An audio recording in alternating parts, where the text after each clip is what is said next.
It's the George Plaster Show. 30 years of the best sports talk in Middle Tennessee. Featuring Tennessee Sports Hall of Famer Watson Brown. And it's a shame it's taken this long to get an introduction for this Tennessee Sports Hall of Famer, Kelly Holcomb, along with young gun Billy Derrick. And now, here's your host, George Plaster.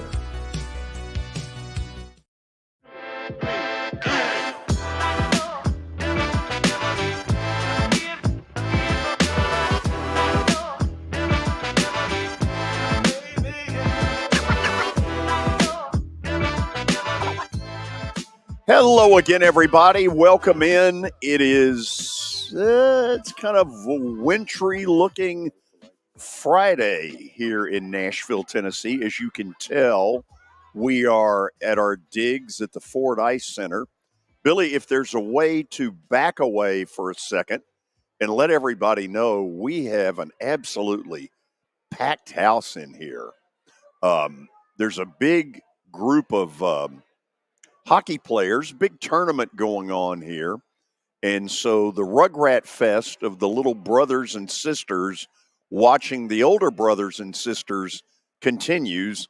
But we have a jam-packed show for you today.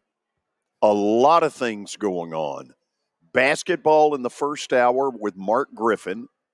College football in the second hour with Watson Brown. Then we will go live to Dallas to check in on tonight's Missouri-Ohio State game. And, Billy, I guess we get this started with Terry McCormick. Let's do it. Okay. His Daily Titans update brought to you by Lori Burnett Leland. She told me about 10 days ago, interest rates coming down, and with that, there are new options out there for people. So dial Lori up at 615-969-4350. We say Happy New Year to Terry McCormick. It's just around the corner. Terry, who's playing quarterback Sunday? Well, George, it's Will Levis. Imagine that. He went through the full week of practice, and after missing last week with that ankle sprain, he is back in the mix, and he will start for the Titans. And the interesting thing is he's going to get to start most likely against C.J. Stroud, matching up two members of the 2023 quarterback draft class against each other for the first time that those two have gotten a chance to square off. Levis won the match against Bryce Young. Let's see how he does against Stroud. Terry, it seems to me the matchup of 2 weeks ago, somewhere in the middle of the second quarter, the Texans found whatever it was they needed to find. And to be honest, in the second half, stuck it right down the Titans' throat. So what changes this time? Well, that's a good question. I mean, I think the Texans are certainly going to be much more dynamic on offense with Stroud at the controls than they were with Case Keenum. They relied a lot on the run game. I think Singletary had a big day for them in the backfield, George. So I would expect the Texans to probably be more balanced, being able to take more explosive shots down the field. The other thing for the Titans is this. How are they going to run the football? You remember Derrick Henry had that career low 9 yards on 16 attempts 2 weeks ago when the Texans were here.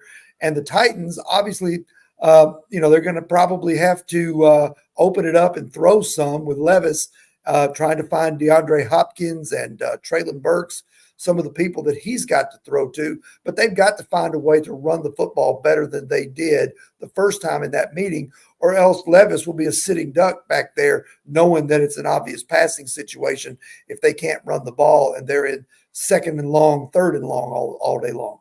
To me, all the incentive is on the on the Texans side, because right now they're tied for the division lead. They don't have the tiebreaker with Jacksonville, and Jacksonville with games against Carolina at home in the Gator Bowl or whatever you want to call it.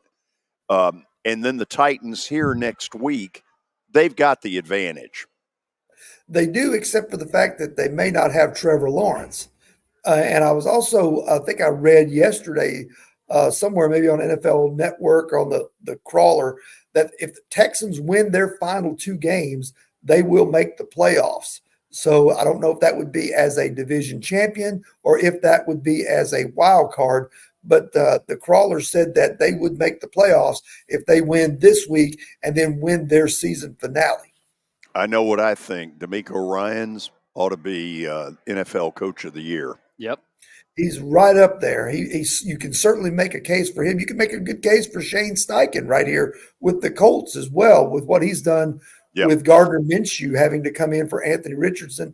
And then you can also make a good case for Stefanski, the Browns, and with Kevin Stefanski and Dan Campbell up in Detroit, because those are two franchises that have been going nowhere for decades, and all of a sudden both are in the playoffs and looking pretty sharp. Terry, good report. You may have one last thing you want to get in there, and if it is, have at it. Okay, couple of milestones to look for this week, George. Derrick Henry needs 28 yards to get to 1,000 for the fifth time in his career, and DeAndre Hopkins needs 61 receiving yards to get to 1,000 for the first time since 2020, his first year in Arizona. And for Derrick Henry to get 1,000 behind that line, that's nothing short of miraculous. Good for him. Terry, we'll check back in with you in 2024, in other words, on Tuesday. All right. Happy New Year, George. Terry McCormick, his Daily Titans update brought to you by Lori Burnett Leland.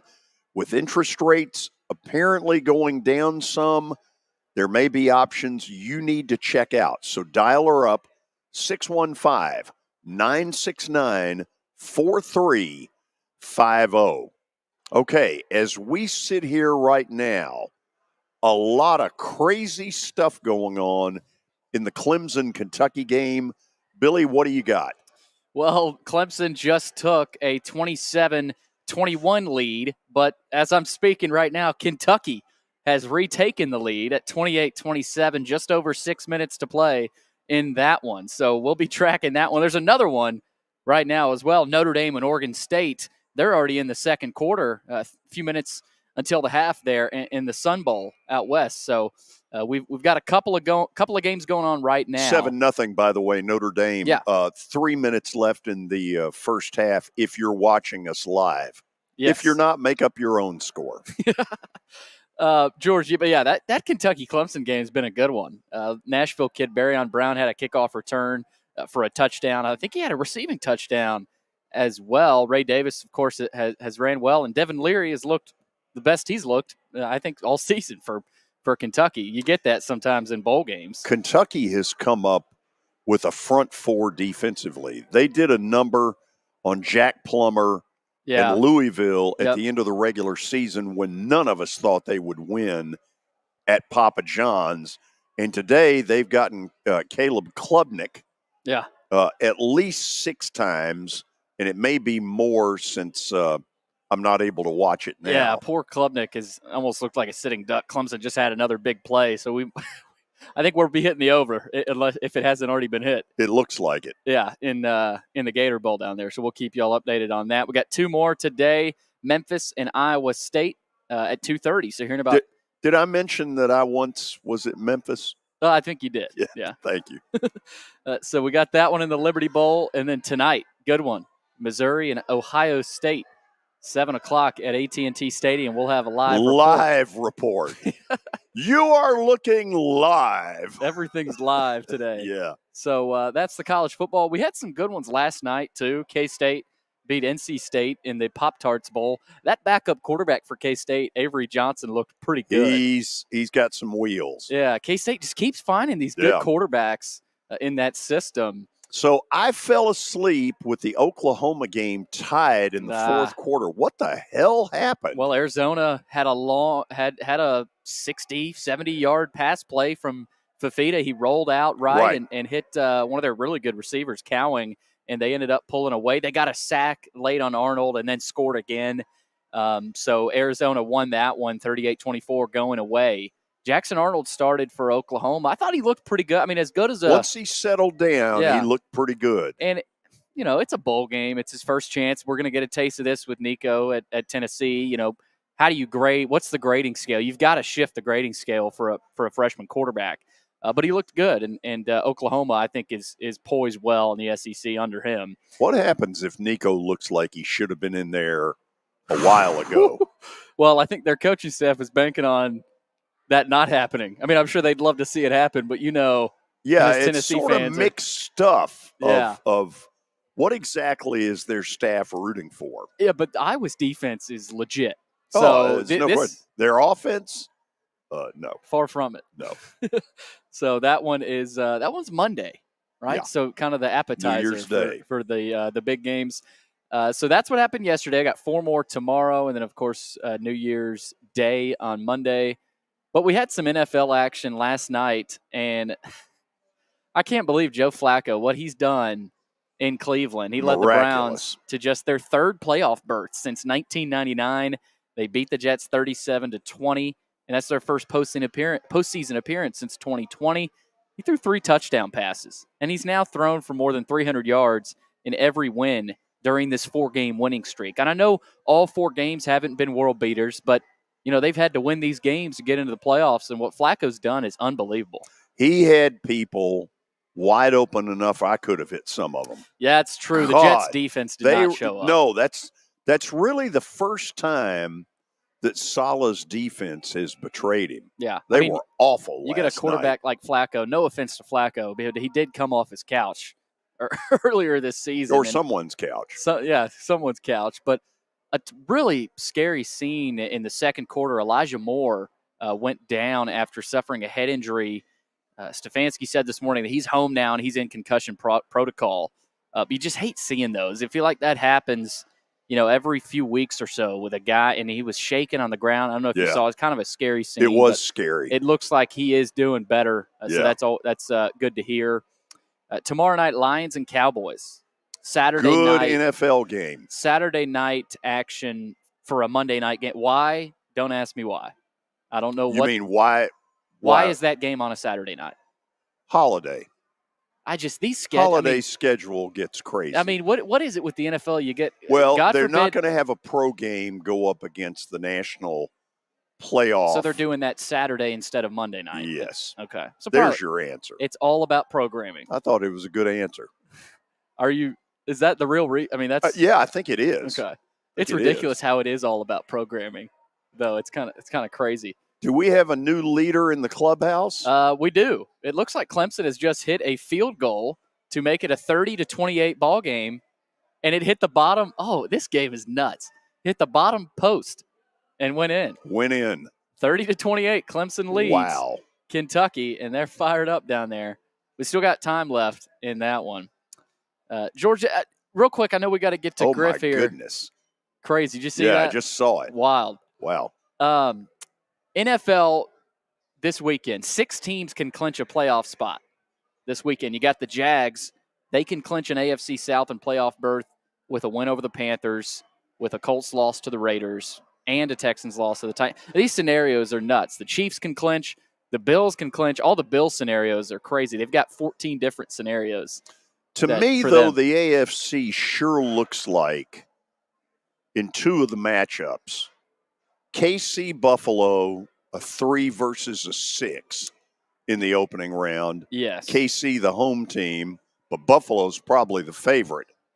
And then the 4 would be, let's say, Jacksonville at home against Cleveland. And I think Cleveland is the 5 seed, would be the favorite. But it's crazy going into this weekend. You just don't know yet.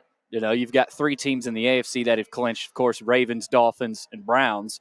In the NFC, you've got 4. So you've still got, you've got 4 spots to be clinched in the AFC, and you've still got 3 left in the NFC.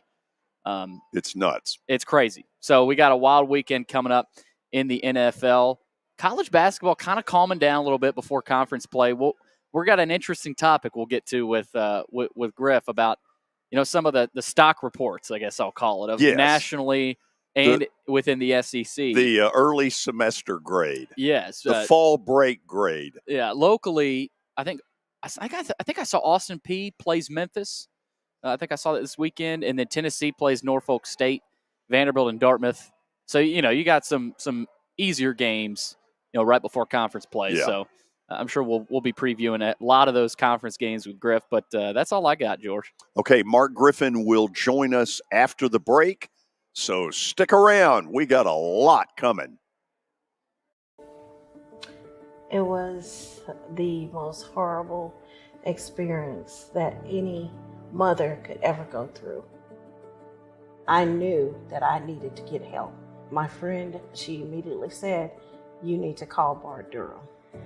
And you guys were there within an hour. You guys are like family for us. Yeah, sure is nice to connect with the people that you're doing your best to help.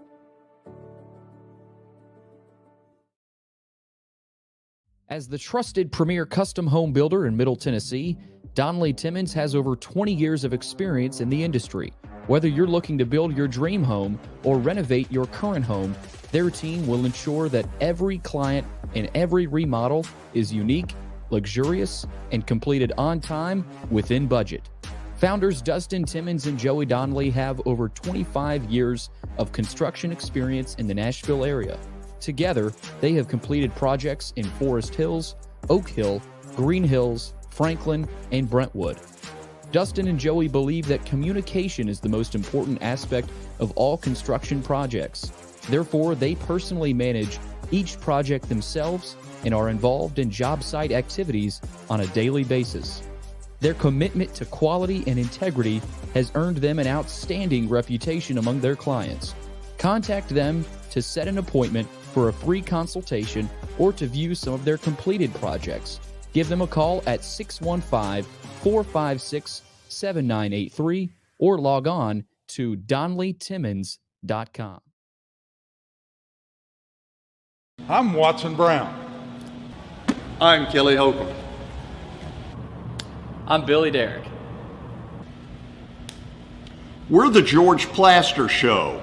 We've been Nashville's best sports talk for the last 30 years. And you know what? We still are.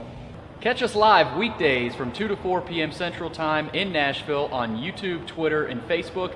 Also, the podcast version is available on Spotify and Apple Podcasts. Looking for more than just awards and trophies? Southern Trophy House is your one-stop solution. For over 60 years, their team has created lasting impressions with a personalized touch. From embroidery to screen-printed apparel to corporate awards, signs, and name badges, they have everything you need to keep your brand shining bright. With their knowledgeable customer service team, you can relax as they create, produce, pack, and ship merchandise and awards on time and on budget. That includes etched crystal awards, custom-cut acrylic, name badges, embroidered Richardson ball caps, banners, screen-printed T-shirts, laser-engraved Yeti cups, and knives. Recognize your hard-working team from Southern Trophy House, where they do their best to help you recognize your best.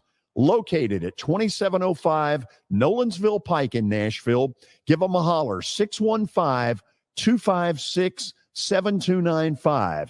Visit southerntrophy.com. Southern Trophy House, for all your personalization and recognition needs.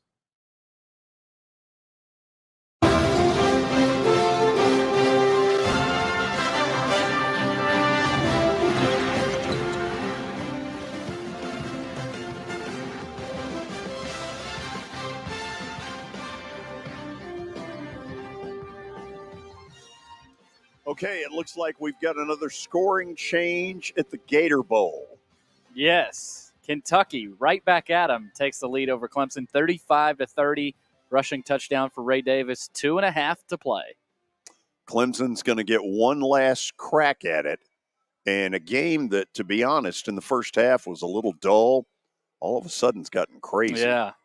A lot of scoring in the fourth quarters of these games where it seems like defense is slow down a little bit. And I'll give you one quick update. Notre Dame 14-0 on Oregon State, 30 seconds left in the first half. And go Irish. Billy is, delirious. So let's bring in Mark Griffin, former University of Tennessee basketball star. Happy New Year to you.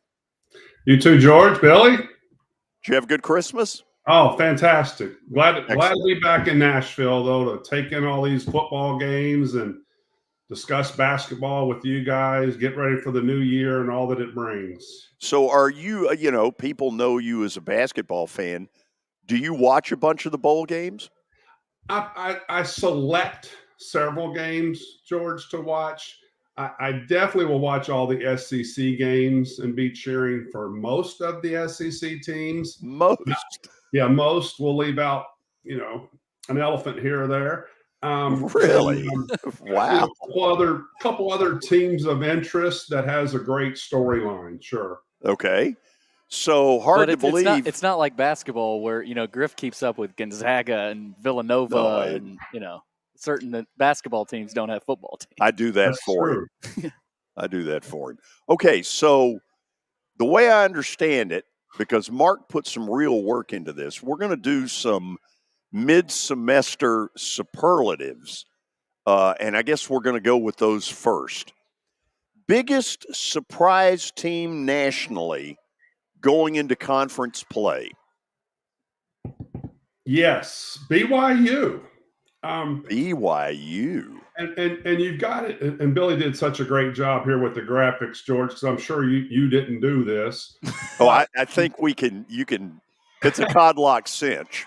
But you've got with BYU now in the Big 12. How do you keep up with these teams and what conference they're in? I'll never know. And there's other Big 12 teams that could have got some votes for this, but just looking to see what BYU has done so far this year under Coach Mark Pope. People remember Mark Pope from back in the day in '96. He won an NCAA championship while at Kentucky as a player and has done an excellent job at BYU. Last year, BYU 19-15. Their 5 starters, George and Billy, all 5 are in double figures. So they play a really good team basketball and don't have to rely on 1 or 2 individuals. And right now, I mean, they've got to be the top team that none of us would have been talking about, and still maybe not, but it's definitely the biggest surprise team for me so far. Okay, I'm going to take a guess here that you go hotty toddy in hoops, SEC-wise. The biggest surprise in the SEC. Let's see if I've got him. Oh, yeah. Great guess. Atta baby. And you can see here as far as what they're ranked in the net, 56. They're 12-0. 6 transfers that Chris Beard brought in, and one of them being the 4th leading shot blocker in the country, Jamarian Sharp.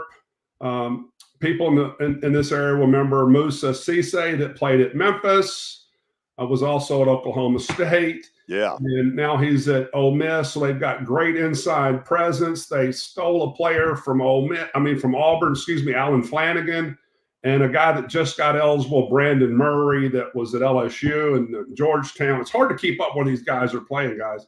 But now he's at Ole Miss, and I think they're a team to be reckoned with. They're the biggest surprise so far because they were preseason ranked 10th. So Matthew Morrell, too, go ahead. Is a guy that's been there for a while. I think from Memphis. Yeah, from Memphis. Kind of stuck with the program and hung around there with Beard, and Beard is pulling everything out of him. So it's crazy what a great coach can do that quick. It's great turnaround. Mark, when Beard got Texas Tech as far as they got, they were playing unbelievable defense. First of all, are they of that same family of defense? And are you buying Ole Miss long term? I'm not buying. Well, let's answer your first question. You're going to see defensive intensity from a Chris Beard's team regardless. They have bought into his style. What we haven't seen, Ole Miss, and it's really no fault to the program, but you are who you play. They've not yet played a quad 1 opponent. So their 12-0 has gone against lesser competition. but they have won some key games. I mean, they beat Memphis State, they beat NC State, they beat UCF in Quad 2. But let's see how they go down the road. I still haven't bought into them for the entire season, but they are the biggest surprise team so far in the SEC.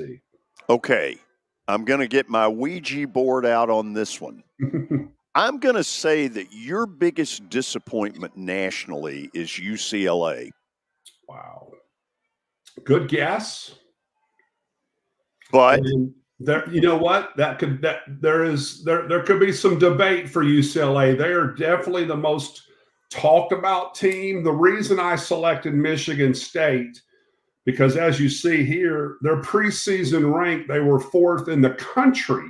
Yep. Number 2 in the Big Ten, and they're 7-5 overall. Now, with that said, when I was doing research on Michigan State, they just completed recently a huge win over Baylor.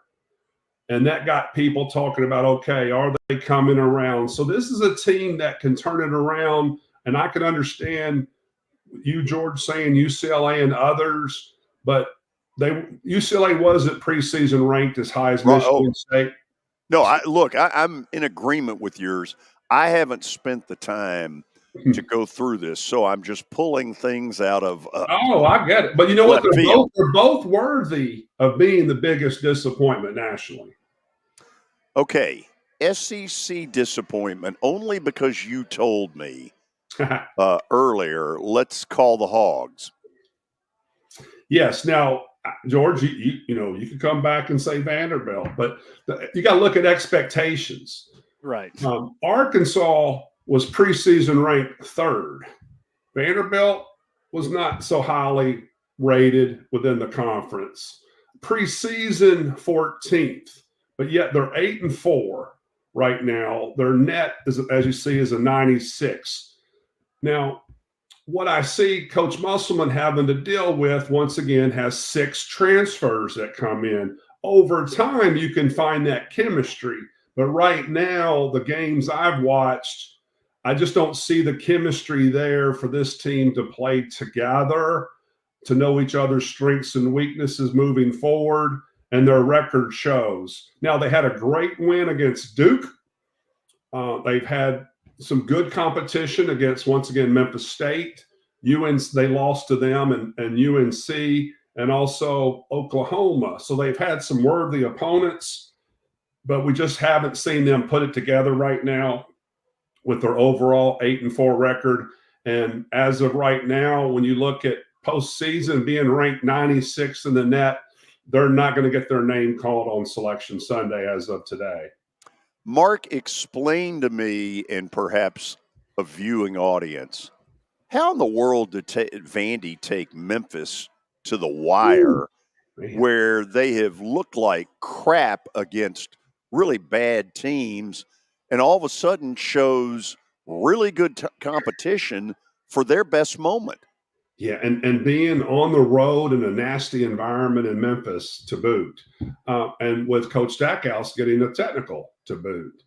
It's hard to explain, George. I think that's one of the great things about college basketball or sports in general is you just don't know what the outcome is going to be. You can't sit there and look at most games and say this team is going to win by X amount.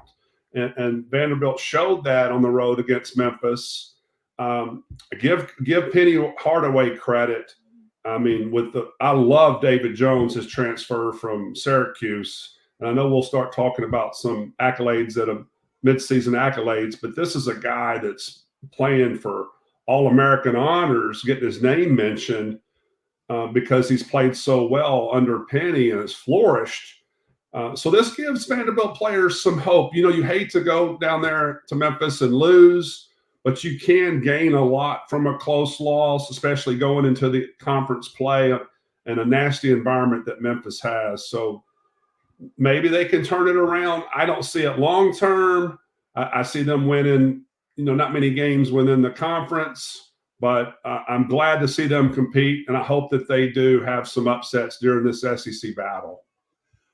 What is the ceiling on Memphis?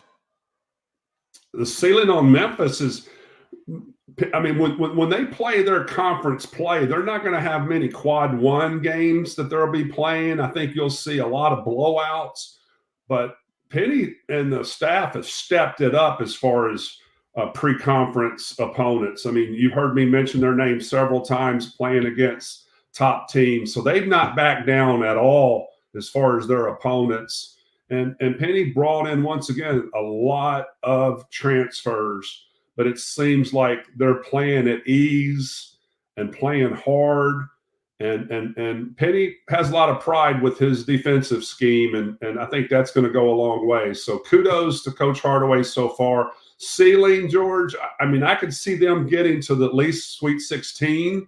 And if you can get to the Sweet 16, anything can happen. I really do believe that with a lot of luck and a lot of confidence and momentum. I mean, they've got they're on a great trajectory right now. Excuse me. Okay, in the past, Tennessee and Memphis would do battle, and that has ended now with the infamous thing that went on at Bridgestone, or actually didn't go on a couple of years ago. Which of these teams goes farther? As far as Memphis or UT? Yeah.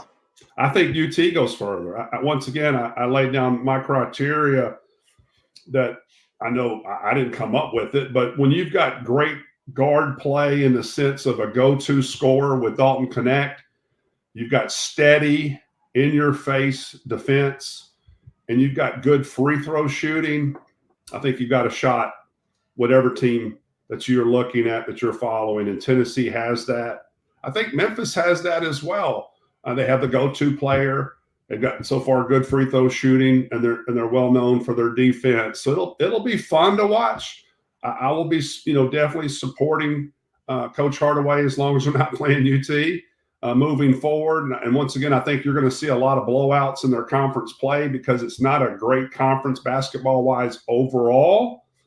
But you got to play who you got to play, and they're just going to work on the little things to get better as they progress throughout the season and hopefully hit March on a roll.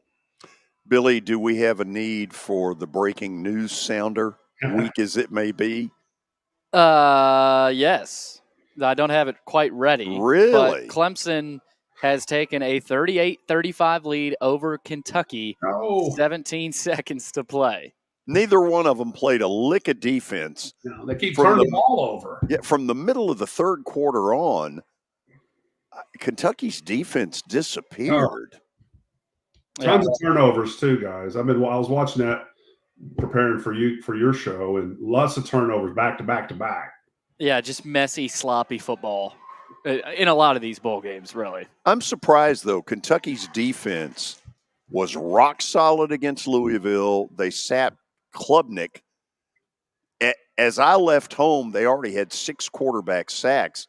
Billy, they got no pressure down the stretch. No, nothing. They dominated that first half. They've struggled with penalties. Like Mark said, it's been sloppy, so it's been pretty messy. Okay, we'll go to the break on that. We'll probably have a winner by the time we get back if you're watching live. Mark Griffin's got more, man. He has been doing his homework. Please stick around.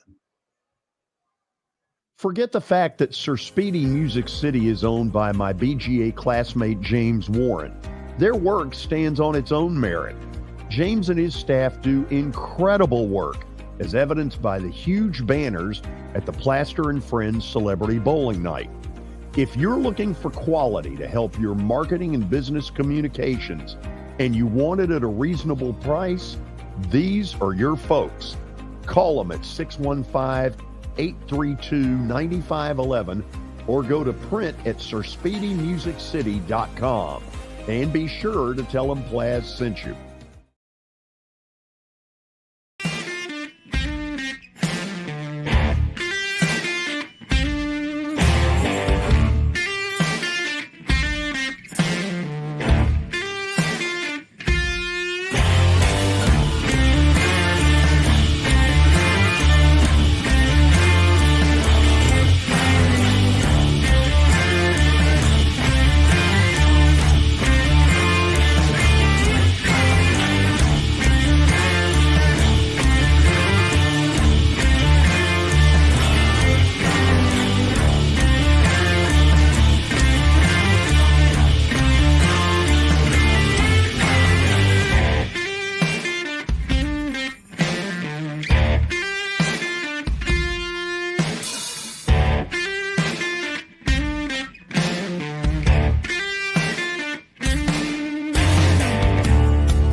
Family owned and operated for more than 2 decades, Alaco Fine Wood Floors is Nashville and Middle Tennessee's choice for premium quality hardwood floors.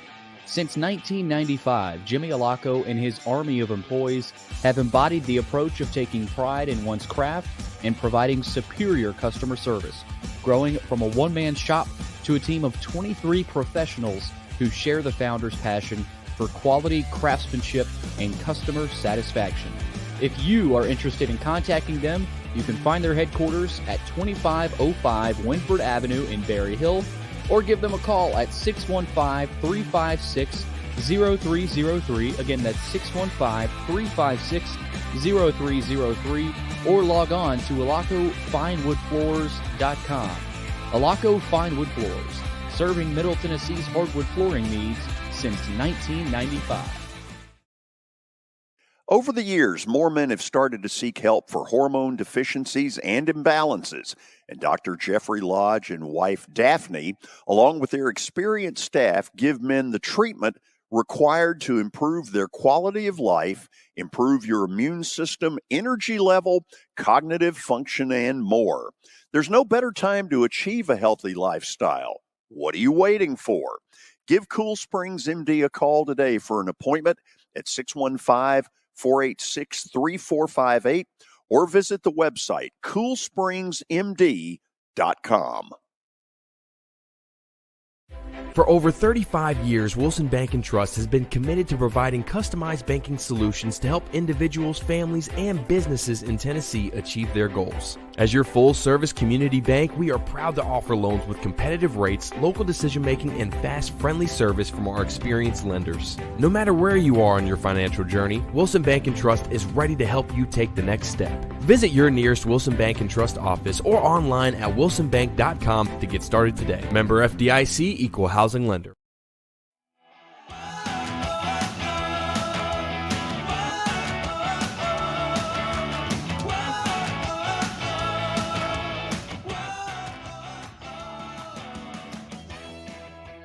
If you are watching us live, we have a winner from the Gator Bowl. Clemson takes it home. They win over Kentucky 38-35. Devin Leary throws one more interception for the road. Oh, man.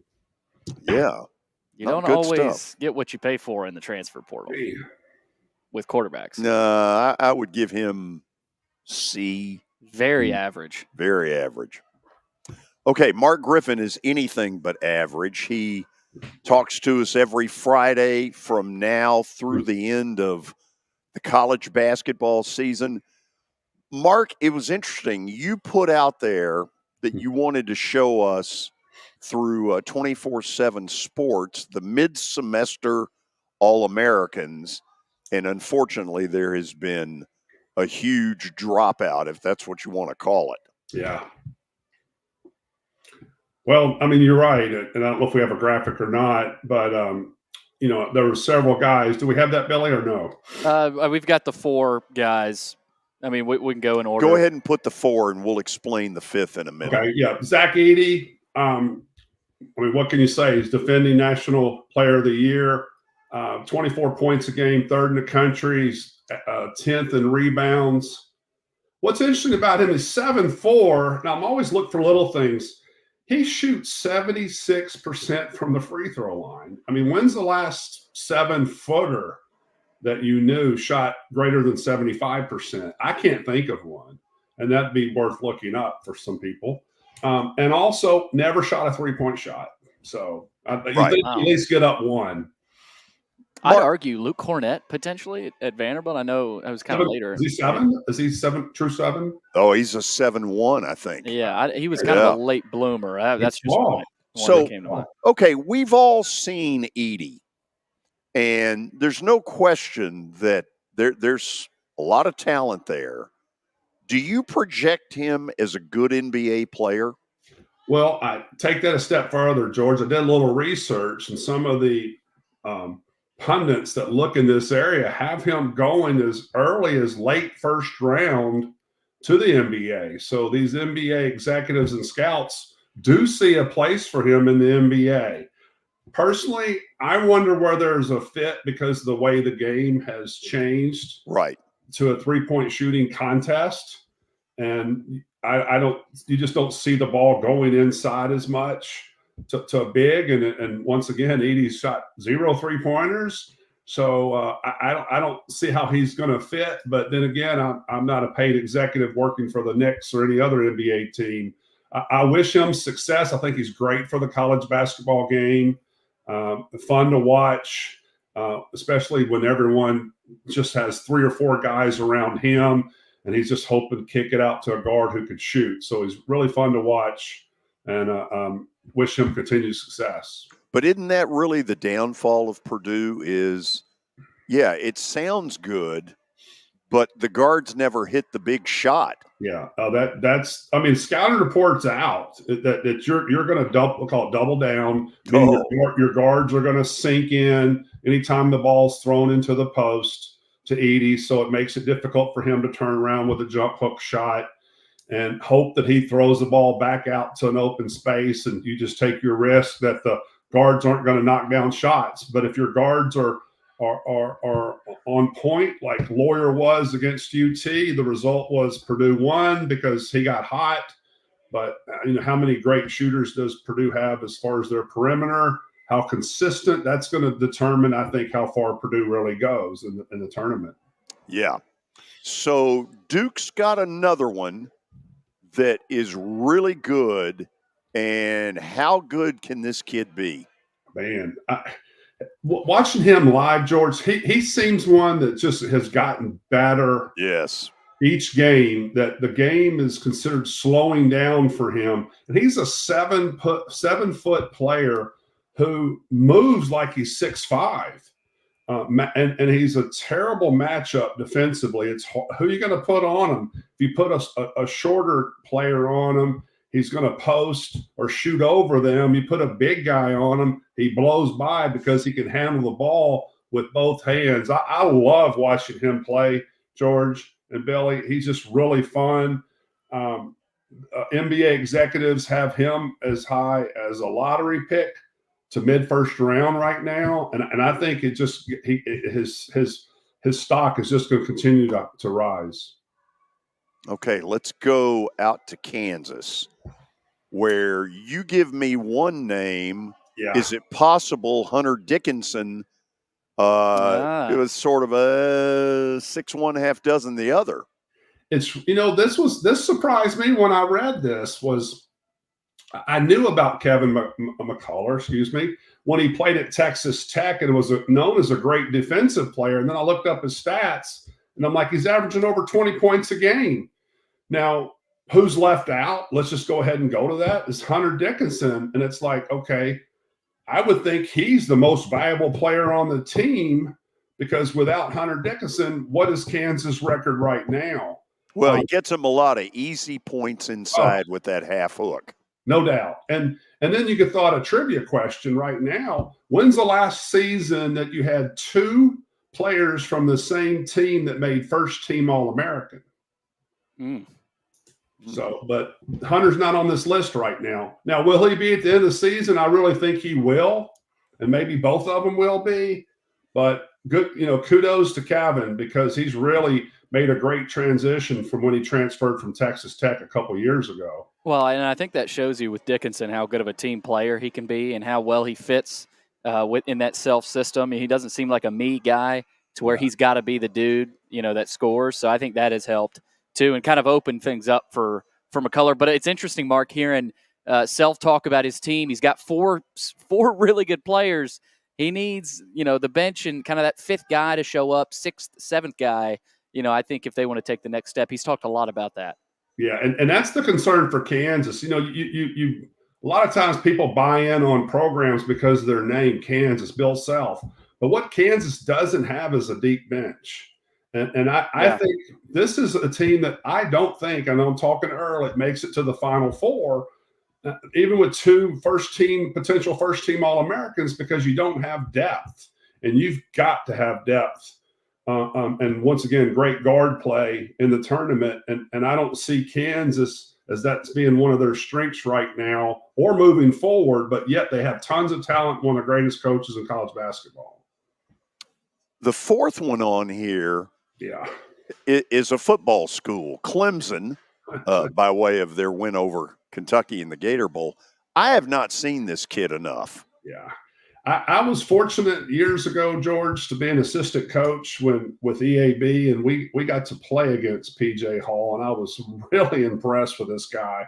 And he has just blossomed under Clemson's system over the years and has been another potential surprise team in the country. When you look at Clemson basketball, I mean, Joe Lunardi's got them picked to win the ACC this year, for what I saw in one of the latest projections. So they're on the map right now, and PJ Hall is one of the reasons. Now, they've got some other fine athletes on the squad as well, but he's really stood out.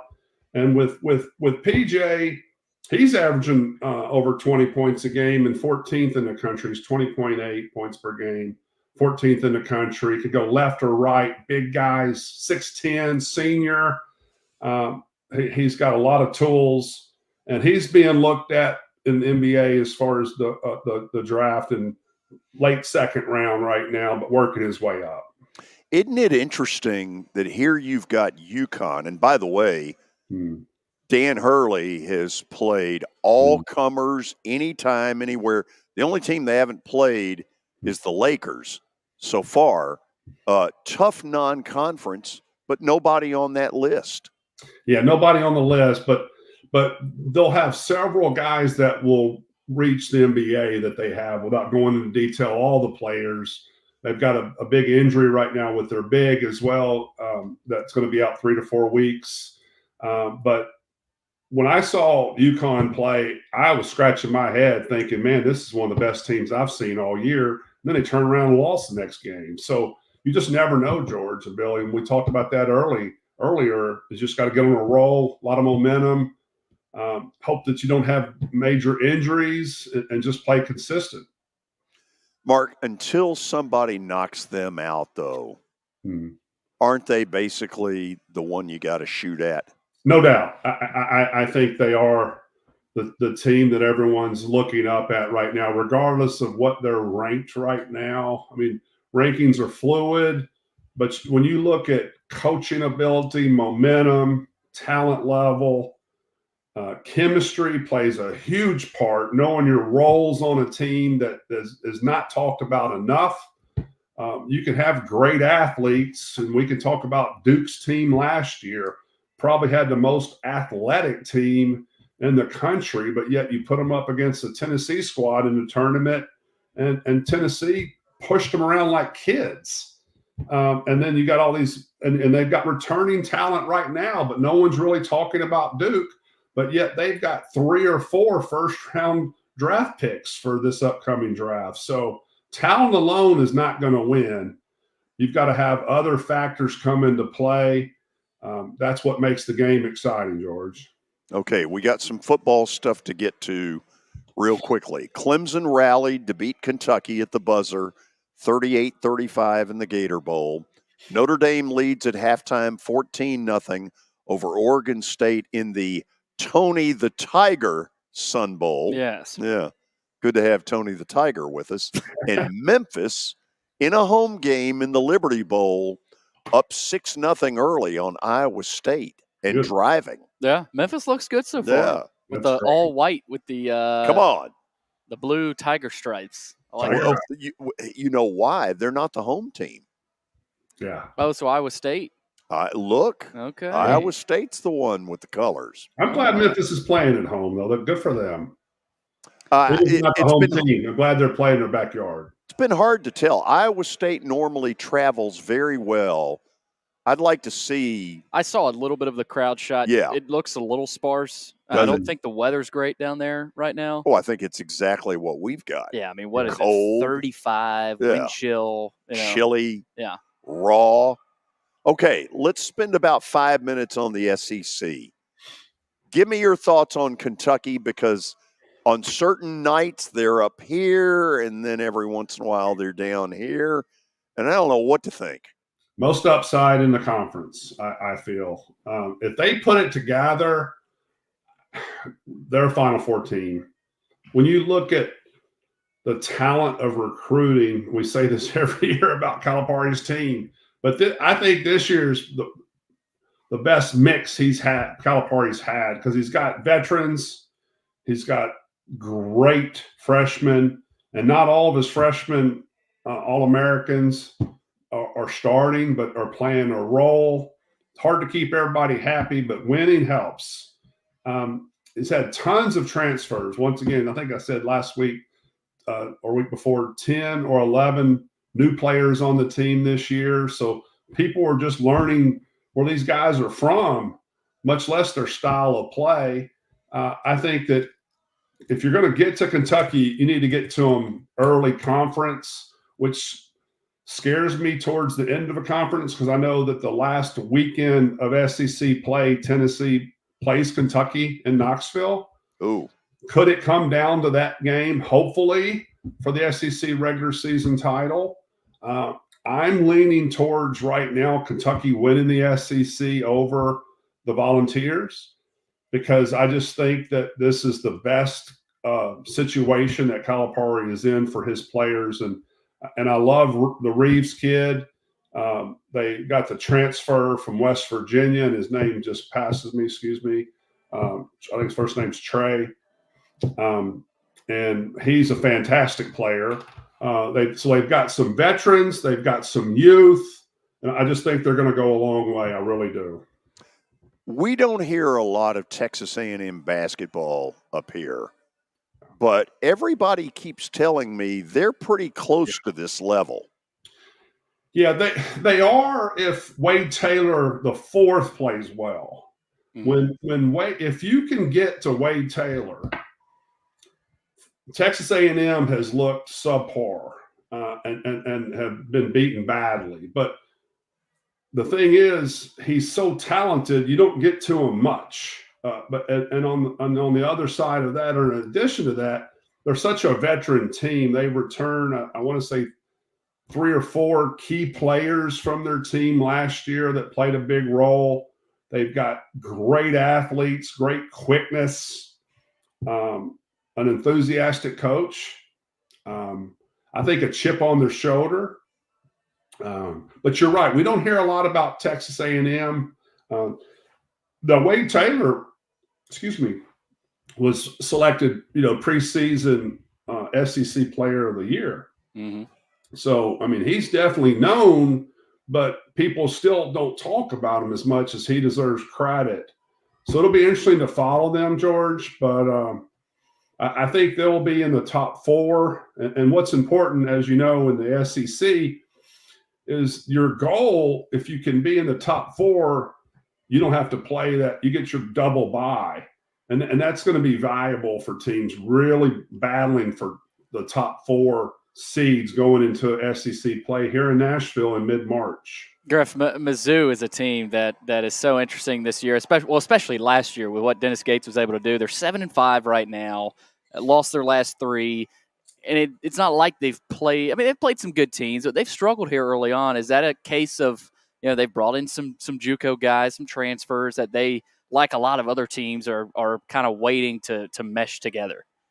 Yeah, I'm not really big on Missouri this year. Matter of fact, I don't see Missouri making it to the postseason tournament, even with the excitement that Coach Gates brings to the program.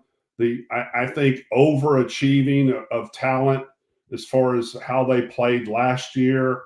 I just don't. I've watched them several games, and I don't see go-to players that are consistent. Not a lot of height on the team, or what I would consider fight. Maybe they can turn it around, because you get the great thing about college basketball or sports in general. You get a major upset, and you get that confidence, and words start being positive in your head that you can beat anyone. Then you can turn the season around. I just don't see Missouri doing it this season. What about Auburn? They've got a lot back from last year. Janai Broom's a heck of a player. Yeah. Jalen Williams, Katie Johnson. They got Cardwell back. Saw them when they played at Vandy last year. Are they a tournament team? Because to me, they look like definitely a tournament team. They look like a pretty dangerous team. Yes, and Aiden Holloway was their 5-star recruit that will shoot from anywhere. and had some suspect shots early on in the season. And even Coach Pearl said something to him, and he never says anything about bad shot selection. But, I mean, he's starting to gel. They play so hard. I mean, Coach Pearl's teams are a team that you're just not going to outplay. And I think that they've got great talent, like you said, with the Broom guy inside. Really a lot of depth. Auburn has the most depth, I feel, in the SEC, which is really going to help them if they have any injuries. They've got guys that step right up and not afraid to shoot the basket and get up and down the court. To beat Auburn, I feel you slow down the tempo, stop Broom from getting his, especially rebounds, keep him off the boards, and make someone beat you from 3-point line. That's been the recipe for success against Auburn, is they shoot themselves out of games, but you're not going to out-hustle them. Well, and George, Mark, what Bruce Pearl's done there, he's totally – I know they were good under Barkley, when Charles was there. Yeah. But up until I don't know how a little far bit back. of Cliff Ellis, but outside of that. Yeah, it's just not much tradition, and he's kind of made them a consistent winner. He's got it moving. He does have it moving. They love Coach Pearl down at Auburn, and they should, because he brings the energy, excitement. It just comes – it trickles down from the top. And good luck beating them in that little arena. About 7,000, 8,000, I think. The students are right on top of you. They are right on top. It's an incredible environment. He's done a fantastic job at Auburn year after year. It's funny. They came to Nashville, and I was talking to them because they packed Memorial Gyms. Probably half the crowd was Auburn fans. Yeah. And I was wondering why. You got a lot of people here, and a lot of them were saying, well, we can't fit in our, we can't even go to games in our arena. This is their best shot. Yeah, we just make the trip up to Nashville. Well, Nashville's a destination city, not only for football at Vanderbilt, but obviously Memorial now, unfortunately, to watch basketball. Yeah. It might get ugly this year. Mark, Happy New Year. We'll see you next Friday, and thank you for the great work. This is good stuff. Thanks for having me on, guys. Appreciate it. Happy New Year to everyone. Appreciate it. Thanks, Mark Griffin with some really good stuff as Memphis trots into the end zone again. Touchdown Tigers. Touchdown Tigers. With either I've said that before, with either an extra point or a 2-point conversion coming. After the break, we get knee-deep into football. Watson Brown right off the bat after stat of the day. Then we'll go to Dallas for what, Billy? Live report. You're damn right it is. Then we'll have tail of the tape of the Titans and the Texans, and then the plaster bet of the weekend, which, by the way, is more than one. Believe me. Stay tuned. Seth Hennigan for Memphis just punched it in. Yes, touchdown Tigers. Stay tuned. Convenience and value, 2 words that we expect when we do business. Our goal at JHA Company is to deliver just that, both to our school partners and to our customers. Whether you're purchasing photos, yearbooks, class jewelry, letter jackets, school spirit wear, or senior graduation products, we strive to make the experience easy, convenient, and cost-effective. Find out more at jhacompany.com or call 615-867-6345 for more information. JHA, one source, one company.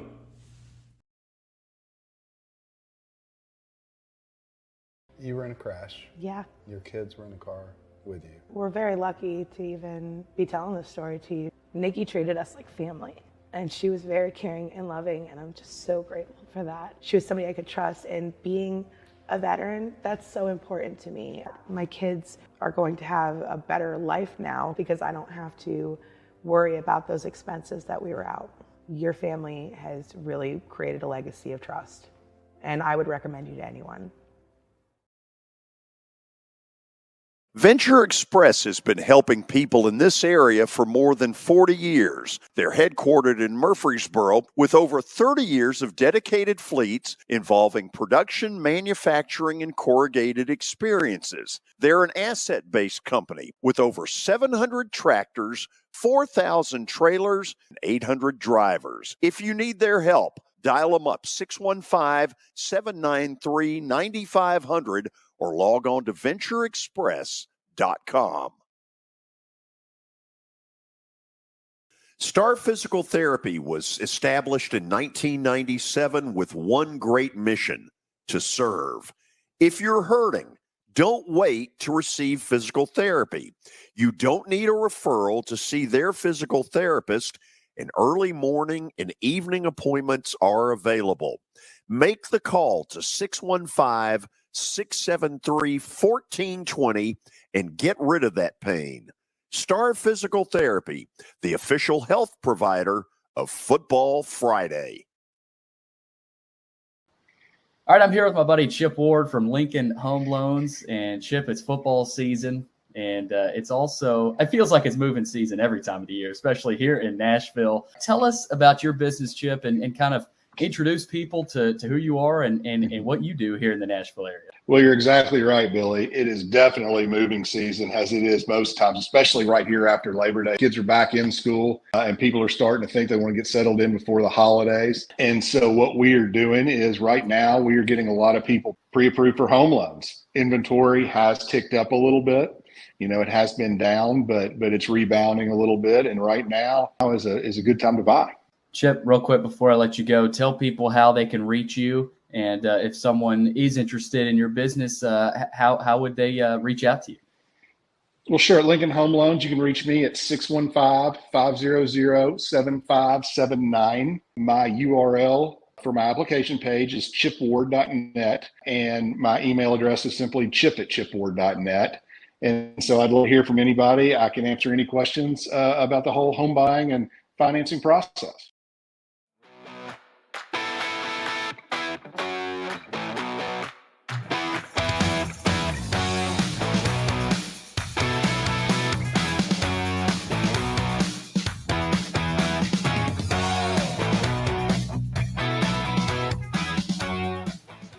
Quick scoreboard update. Notre Dame has taken a 17-0 lead over Oregon State in the Sun Bowl early third quarter, and Memphis leads Iowa State 13-0 in the first quarter of that one.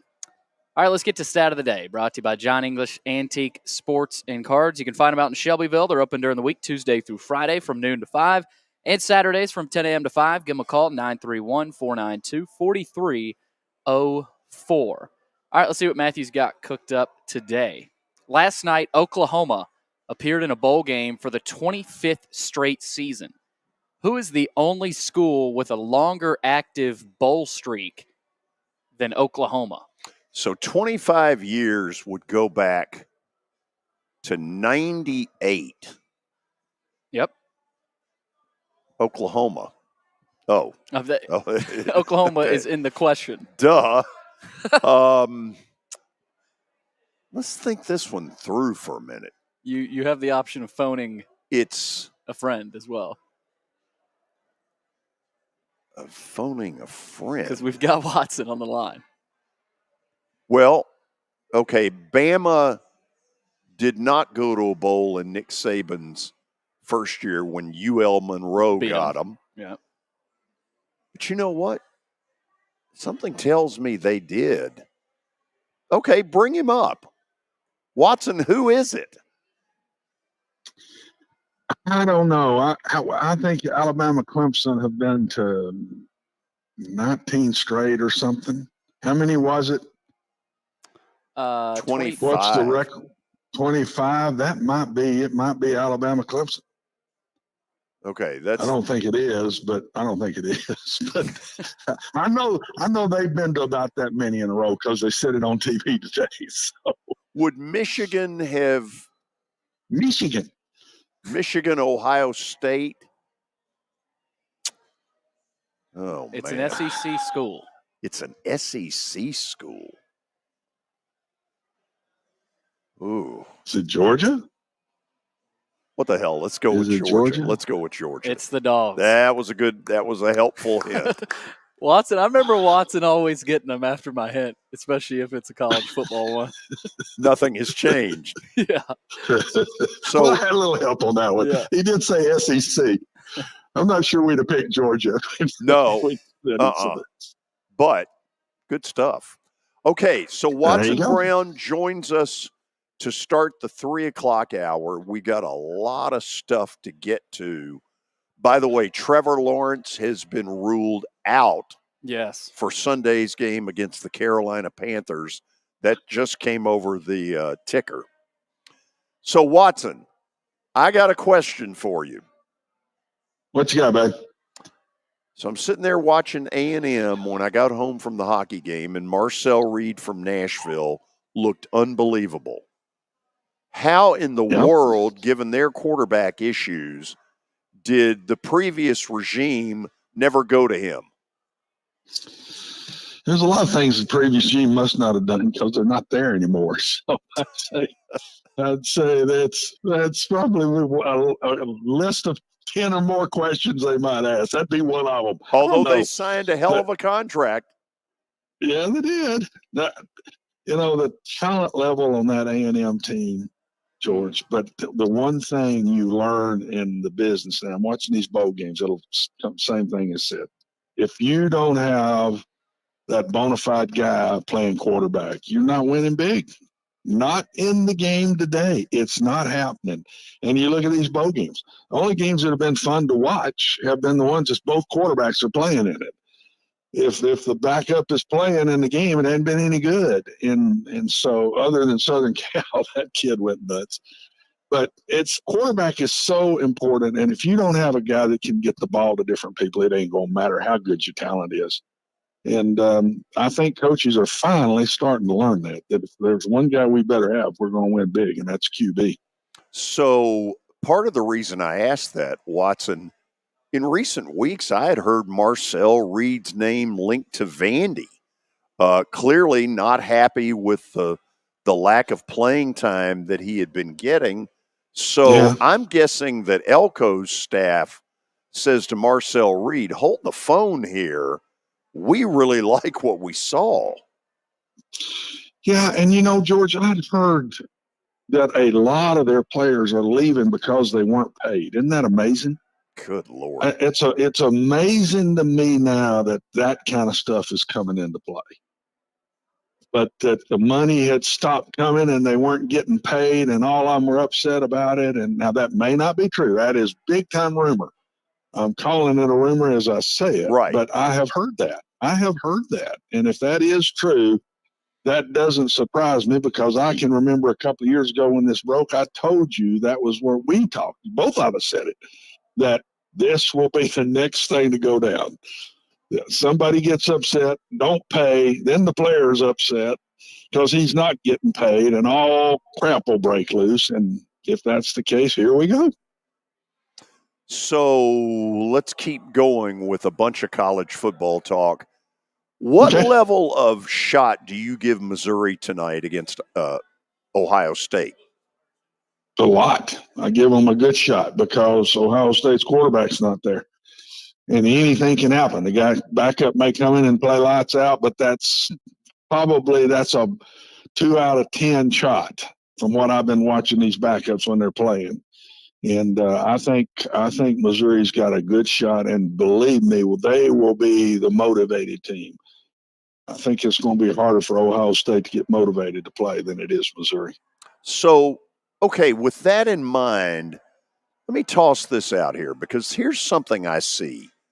I see the potential of a Georgia not being very motivated, an Ohio State not being very motivated, but I also see an absolute ton of yapping in pregame going on where people are talking about each other's mamas and whatever on God's earth it is that they're yapping about.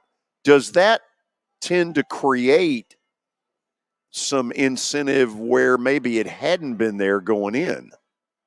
Yeah, I think so. Anything to find a way to get a little extra motivation. There's so many players pulling out, and it's not the same team anymore. George, we used to say all the time, the team that's motivated in the bowls will be the one to win, and now you can for sure say that because it's just so different now. And I think Missouri will be highly motivated tonight. They're not the better team. Ohio State's got better players, even with the ones that have pulled out. But as we're seeing in these bowl games, I'm sitting here right now talking to y'all watching Memphis. They're just bombing Iowa State. I mean, they're big time into it, and Iowa State looks like they're still in the hotel. And Memphis I just think scored right. again. Hold on, let me do this.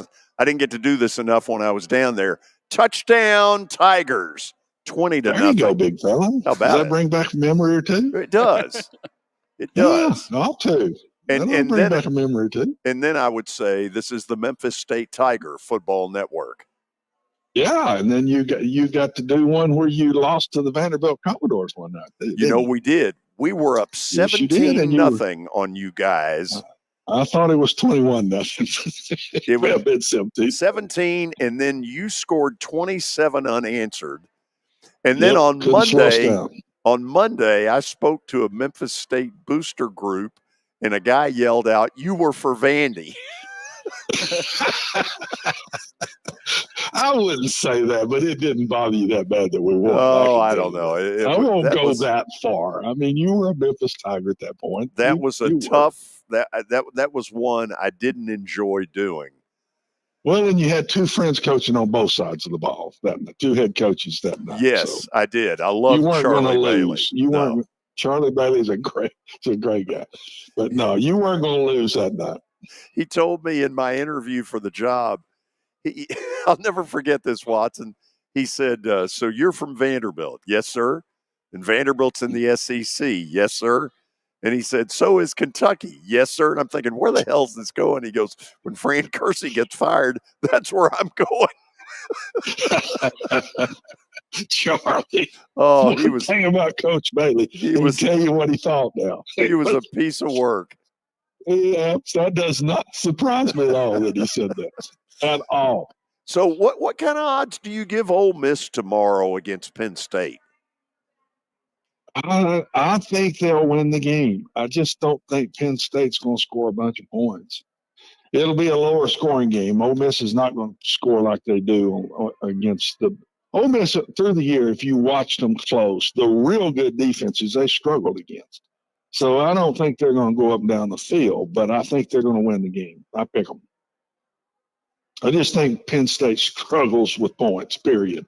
Yeah, period. They can't really score. A lot of those Big Ten offenses really struggle offensively. Yeah. I mean, starting at the top with Michigan, they don't throw the ball much. Isn't that a team speed thing? That's what I would think. I don't think it is anymore. I think the Big Ten speed by the top dogs is there. I think they got quarterback issues. The guy's just not there yet. He's a young kid, and I think he's a freshman or a redshirt freshman. But I think Penn State can run. Penn State, Ohio State, Michigan, they're different than they used to be now. They've wised up. So they don't look like they can't run when they play the West Coast of the SEC like they used to. Okay. But now some of the lower ones in the Big Ten still look that way.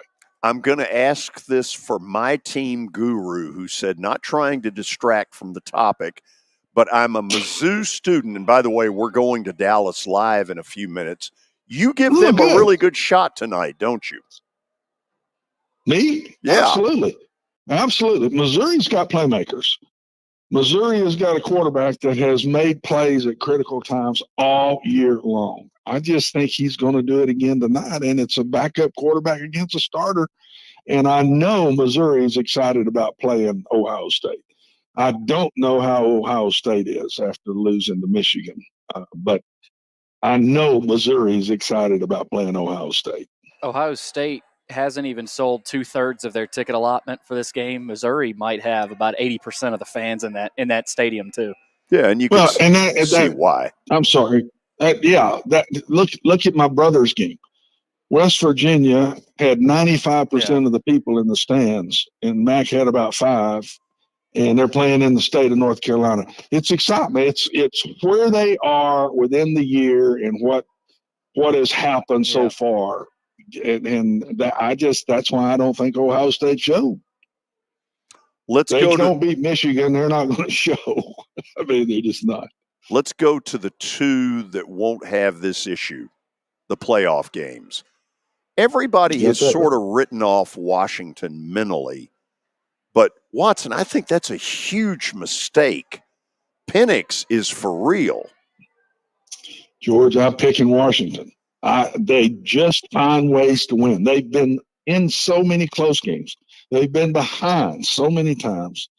They beat Oregon twice, who I think is a very good football team. And they beat them twice, both of them to the wire. I just think they're relentless. They're hard to put away, man.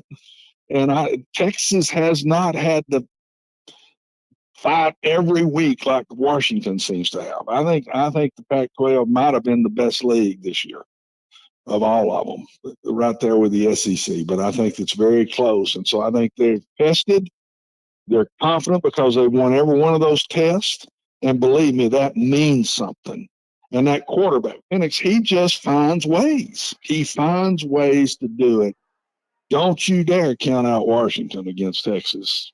I know you think Bama wins against Michigan, and I happen to agree with you, and I'll prove it here in a few minutes in Plaster Bet of the Day. Explain to me exactly why it took so long for Joe Milton to declare that he wasn't playing. That one seems like there's some behind-the-scenes stuff. I'm not sure they didn't go to Joe and say, Joe, we're going to start you, but we've got to put the other kid in. For our program's sake, we've got to do this. You've had a great career for us. We appreciate you 100%, but understand we've got to get ready for next year here. And we'll start you and play you, but we're going to put the other guy in. And I think if that did happen, then Joe says, well, I appreciate it. And I think it was okay on both sides. I don't feel like Joe's upset about it that bad when he was told that. That's what I think happened. Again, another one of those rumors I'm throwing today, but that's exactly what I think went down, George. Okay, last football thing here. Quarterback, Russell Wilson. Okay, yeah. I believe that Sean Payton had this planned out months and months ago. And I wonder if it's possible that Russell Wilson's going somewhere like the Giants, Atlanta. Help me, Billy, with a couple more that need a quarterback. Potentially Cleveland. I mean, what do they do with Flacco? I mean, unless and they've got one that's been hurt. Right. New England. And Watson. What are they going to do with him? New England. There's another one for sure. Doesn't he get a bunch of interest? Absolutely, he will. And I just think it's Sean's doesn't want him. I don't think he's wanted him from day one. Oh, I don't think he has either. I think I watch the way he treats him, and he treats him with no respect. And honest to goodness, I don't understand that. But I think he's trying to run him off. That's what I see. Why else would you treat him that way? Well, why else would you do that? I've also wondered if he wanted to create some sort of a distraction that would get a punch thrown on the sidelines, a huge argument, we're getting rid of you for cause. And in the end, Russell Wilson wouldn't bite. If he thought that, he's crazy, because Russell Wilson's been a class act his whole career. So, I mean, if that's what he thought, then he's not very sharp, because that wasn't going to happen with Russell Wilson. I watch him as he talks to him. Russell is very respectful back. He don't walk away. Believe me, I've watched kids when coaches jump people and just walk away, and how you can see the disrespect tension from the kid back to the coach. Not this one. I have not seen it with Russell Wilson, not one time. He looks him in the eye, he lets him finish, and he kind of says, okay, yes, sir, and walks away. I mean, so that wasn't happening. This is one of the classiest guys that has been in the NFL, in my personal opinion. Well, and Russell started playing better, no? I thought there was a period in the middle when they went on that winning streak where he was terrific. Yeah, and I don't get it. I don't know, where's he going next? They're not going to get that high draft choice this year, are they? They're going to be middle of the pack. Yeah. So I don't know who's he got in mind.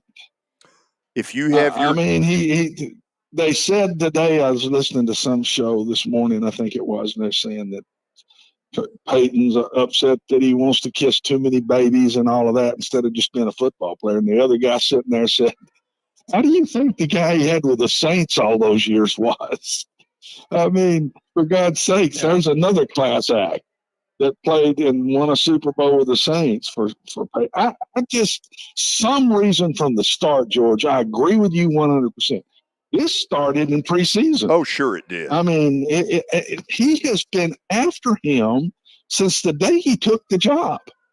And I'd really like to know what the old motive is here. I just don't get it. So if a team has a choice between Russell Wilson and Ryan Tannehill, is it Wilson?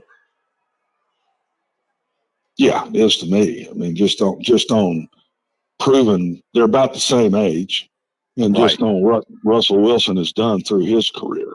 And I do think Ryan Tannehill will be looked at by some teams as a possible starter. Yep. I do.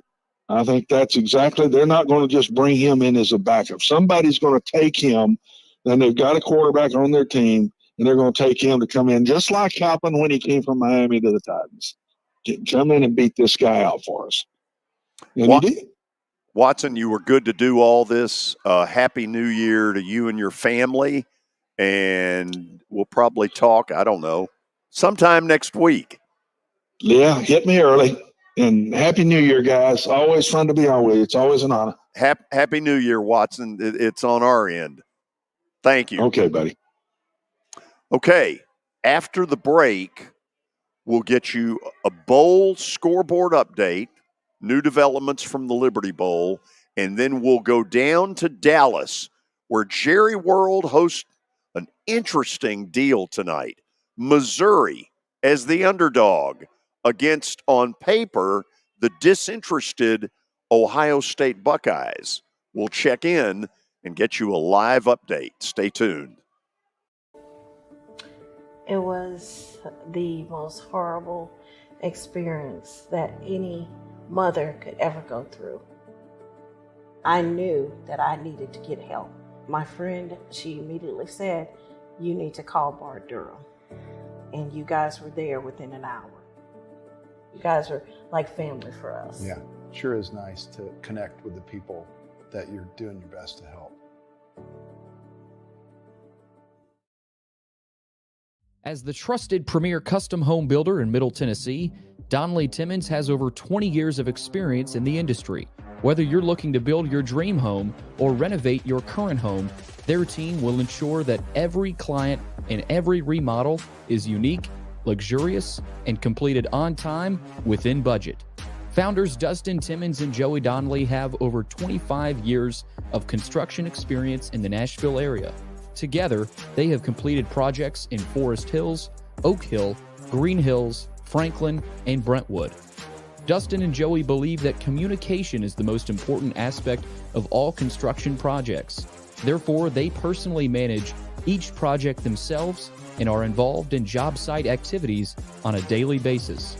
Their commitment to quality and integrity has earned them an outstanding reputation among their clients. Contact them to set an appointment for a free consultation or to view some of their completed projects. Give them a call at 615-456-7983 or log on to DonnellyTimmons.com. The George Plaster Show is Nashville's best sports talk, 2 to 4 p.m. Monday through Friday on Twitter, Facebook, and YouTube. There's a podcast version available on Spotify and Apple Podcast. Looking for more than just awards and trophies? Southern Trophy House is your one-stop solution. For over 60 years, their team has created lasting impressions with a personalized touch. From embroidery to screen-printed apparel to corporate awards, signs, and name badges, they have everything you need to keep your brand shining bright. With their knowledgeable customer service team, you can relax as they create, produce, pack, and ship merchandise and awards on time and on budget.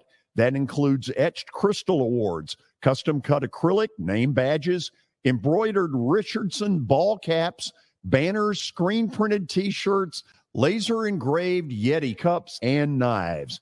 Recognize your hardworking team from Southern Trophy House, where they do their best to help you recognize your best.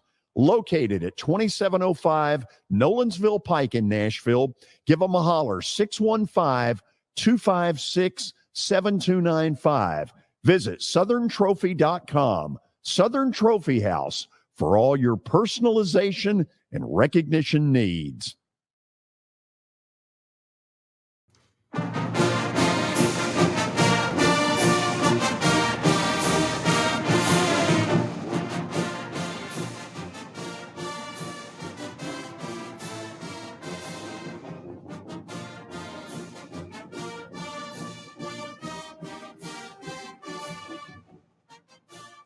Okay, a little Missouri Tiger music to get you ready. We're about 30 seconds away from going down to Dallas and getting you a live update.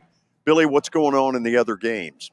Well, the Liberty Bowl, we have a score change in that one. Memphis all over Iowa State, 19-7. Iowa State has finally put some points on the board, and that one is in the second quarter, about midway through. Memphis has the ball, and then in the other one right now, Notre Dame all over Oregon State, 24-0. So a couple of blowouts, lopsided games right now. Earlier today, Clemson rallied at the buzzer, scored with about 15 seconds left, and beat Kentucky 38-35 down in Jacksonville at the Gator Bowl. So tonight, in Jerry World down in Dallas, the Cotton Bowl with a really interesting matchup. The surprise team in the SEC this year, the Missouri Tigers, against an Ohio State that we wonder what level of interest they bring to the table. Nashvillian, Missouri student and future Plaster Show intern, Billy Jones, joins us from Big D. Billy, how are you? Doing great. How are you, George? Good. It's fun down here. So how'd you get down there? Took a flight a couple days ago, and I mean the enthusiasm from the black and gold side has certainly been everywhere. MIZ chants almost everywhere you've gone. I mean, you guys talked about it earlier, right? Certainly from a fan enthusiasm perspective, the Missouri Tigers a lot more excited, I think, to be in Dallas playing this Cotton Bowl than Ohio State. But it seems like the Buckeyes, though, the team has kind of rallied around, and that's part of the reason I think the lines swung back in favor of the Buckeyes. And, man, I think everyone's just excited for what I think has a chance to be one of the gems of the bowl season tonight. Okay, clearly Missouri has the edge with Brady Cook. Ohio State's going with a kid that has not played a lick. What do you know about him? Well, Devin Brown, he's got a strong arm. I actually have heard from, people within the Ohio State program that a lot of them think he's looked the part in practice. That, this was a competition that went deep into fall camp between him and Kyle McCord. And I think Kyle just kind of got the nod because he was a little bit older. Devin Brown got a couple of opportunities, couldn't really make it count. He's got some athleticism. I don't think his legs are game-changing, but, Missouri struggled with quarterbacks that can run in the pass. So, I think he's got a chance to put a hurting on this Missouri defense. But I think a lot of Ohio State's success tonight is going to be determined by, can they establish the running game? And then if not, what can Devin Brown do with his arm? I think is going to be the difference tonight. Yeah, isn't that really the deal that Ohio State wants to line up, do one of these, give it to the tailback, and get the hell out of the way, right, and hope it works? Yeah, and I'm interested to see, how Ryan Day calls this game. Is this where you lean on the big fellas and you just give Travion Henderson the ball over and over again, try and enforce your will? Or do you really go at this Missouri defense who's, playing without their best starting quarter tonight? Ennis Rakestraw kind of got hurt the last two games. He's not playing tonight. Down there starting middle linebacker who also didn't play the final game of the regular season. So really interested to see how aggressive Ryan Day wants to come, out of the gate. You'd assume Marvin Harrison isn't playing, but, you never know. Billy, what do you got for Billy? Billy, what's going on? Thanks for hopping on with us. I want to start with the running back for Missouri, and obviously you have gotten a good look at him. Love him. Came from Truman State. What has he brought to this program, and what can he do tonight? Because I think that Missouri running back can have a big night. Yeah, absolutely. I mean, this is a Missouri front that's shown it could really run the ball on anybody, especially last month of the season. We saw what they did to Georgia, what they did to Tennessee, and then Florida and Arkansas. I mean, he's a guy who's running hard. He's running with confidence, and what's going to be his last college football game tonight. I mean, you talk about the motivation factor for Ohio State. I think he's a guy that can take you out of the game quickly because, he runs the ball, I think, harder than anybody else in the country, right? So, if it's the kind of game where Missouri's head in the second half, that's when you can lean on that offensive line, right? And you keep, handing it to a physical back, and all of a sudden that defense starts to wear down, sort of the Derrick Henry effect that, the Titans were able to utilize, 2 years ago when they were, winning those games is, right, the fourth quarter, taking those hits, it starts to wear on you as a defense. And, I think the running game for Missouri is going to be a huge key tonight. I think another key in this one will be the home field advantage. I mean, it's going to be a home field. It's going to feel like a home game for Missouri, and I'm really happy for that program that they get that. They're going to have that opportunity. And I told George earlier it'll probably be 80% Missouri fans, at least I think. I saw where Ohio State hasn't sold 2/3 of their allotment. I mean, there aren't going to be many Buckeye fans there. So two-part question here. What kind of crowd on the Missouri side do you expect? And then how much of a factor does it play in this one tonight? Even just from walking around Dallas, I assumed Missouri was going to have the advantage. I've been in both Dallas and Fort Worth over the past 2 days. I mean, it is all black and gold everywhere you go, Billy. So this Missouri team is going to come out, I think, pretty strong in this game, right? We talked about the motivation factor for Ohio State. If they get punched in the mouth early, it's not going to be easy to pick yourself up off the mat. It's going to be loud. This is a Missouri team it's going to be playing enthusiastic, a chance to, in this season with a signature win, a fan base that's hungry, a team that's sort of thrived in this new era of college football, and a team that can send a really strong message going into next year when they have, I think, a really good shot at this playoff. This is going to be an Ohio State team that's going to be up against it tonight, especially if Missouri's able to land a couple blows early. The place is going to be loud. It's going to be a tough one for Ohio State to rally and find something deep. Knowing this team, I think they will. But, I think the crowd is going to play a pretty big factor tonight, and a huge opportunity for Missouri if they can put, a score and a turnover together to really put some points together, because, I think it could be what sets them over the edge tonight. All right, you cover the SEC as well. I'm going to go around the league with a couple of the games tomorrow. 11 a.m. Ole Miss, Penn State. Give me a pick there. And then Georgia, Florida State. I don't know who's playing in that one. You got about 30 opt-outs total. Yeah, I saw 40 starters missing. Yeah, probably more than 30. But give me some picks there. Ole Miss, Penn State, and Georgia, Florida State. Yeah, this Ole Miss Penn State matchup is really, really intriguing. I think I do give the edge to Ole Miss. I think it's going to be close. I think this is the kind of game, though, that goes down to the wire. I think, this is the 20-17 kind of game, not the game that Lane Kiffin's most comfortable. But I think they've shown some growth this year. Ole Miss has that they can win some games in a way that's, I think, a little unfamiliar to Lane. But, when you look at the quarterback, that's really where I give the edge. I think Jackson Dart is significantly more talented than Drew Aller is. And, I think there's a lot of momentum behind this Ole Miss, team. I think they're going to find a way tomorrow. And then, I think you're right about that Orange Bowl. We don't know who's playing, but, it really just seems like the Florida State team, sometimes when you have a blow like that, a team sort of rallies around it.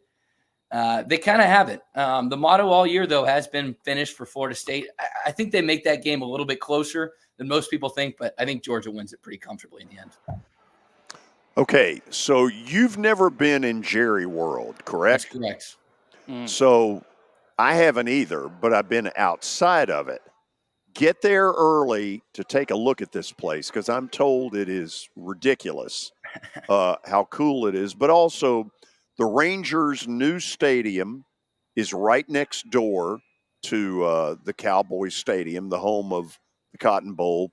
And the Rangers' old park is, to my knowledge, still up there, still being used by a lot of the high schools in the state of Texas. Well, and Billy can probably speak on this. That area, I know you've been in Fort Worth, but even Arlington, I don't know how much you've been in that Arlington area. But, George, you know this too with that baseball stadium. That area has grown out, kind of stretched it out with AT&T Stadium and now the baseball stadium around it. Huge. Yeah, just kind of, a lot bigger city now. Yeah, I mean, it's remarkable to see. And I think tonight it's going to be a fantastic venue for a fantastic game. I know the Mizzou alumni tailgate, I think, is set up in the Ranger Stadium. So I have to go check that out. But yeah. I mean, I think the bottom line for this game is, this is a whole new era of college football, right? With the way this 12-team playoff sets up, with the way NIL has allowed Missouri to recruit in a different way. I think tonight's a big game for the Tigers going into next year and, putting it out there that not only can they compete with the big boys, we've seen them take Georgia to the wire 2 years in a row, but that they can win a game like this. And when you put a stamp on a season like this, it sets you up real nice for next year. And, if you can cement yourself, I think Ole Miss is kind of in that same vein. If you cement yourself as a team who can be in that 12-team playoff, that affects everything. Well, let me ask it a different way. Is Missouri's level of success sustainable? So this is where I think they've done a great job, because I think it is. A lot of this NIL has grown out of, boosters donating a collective, and this collective's handed over to the school, and the school, the coach divvies it out however he wants.